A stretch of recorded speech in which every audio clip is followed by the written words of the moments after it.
U.S. President-elect Donald Trump has gotten himself into a bitter conflict with the country's intelligence agencies over claims that Russian interference with the United States' last presidential election was aimed at helping him win the race. Talking to reporters in New York, Trump slated the intelligence agencies and some U.S. media outlets for reporting that he was caught in a compromising position in Russia. I think it was disgraceful that the intelligence agencies allowed any information that turned out to be so false and fake out.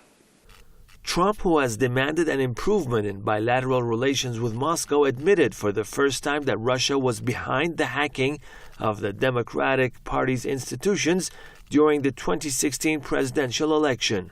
But he noted that the United States has always been the target of hacking attempts, not only by Russia, but by some other countries as well. On Friday, U.S. intelligence communities released an official report which accused Russian President Vladimir Putin of personally ordering a campaign of hacking and media manipulation to damage the campaign of Trump's Democratic rival in the vote, Hillary Clinton. Moscow has dismissed the claims as baseless and unsubstantiated. Rejecting the claim that the alleged meddling helped him win the vote in any way, Trump defended his stated goal of mending ties with Moscow as an asset, not a liability. This was also echoed by his nominee for U.S. Secretary of State Rex Tillerson, who told a Senate confirmation hearing that although Russia was considered a threat to U.S. interests across the world, both sides could embark on the path of cooperation and coordination based on their common interests.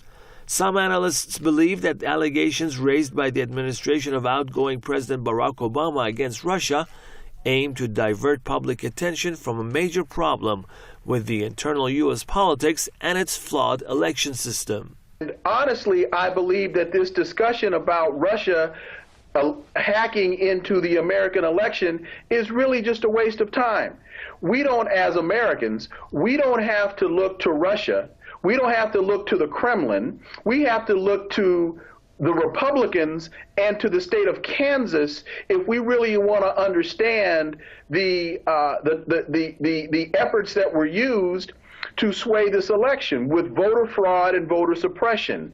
The hacking allegations have driven the U.S.-Russia relations to their lowest levels since the end of the Cold War. With just a few days before Trump takes over the reins, it is still far from clear whether Trump will stick to his promise to revive cooperation with Russia.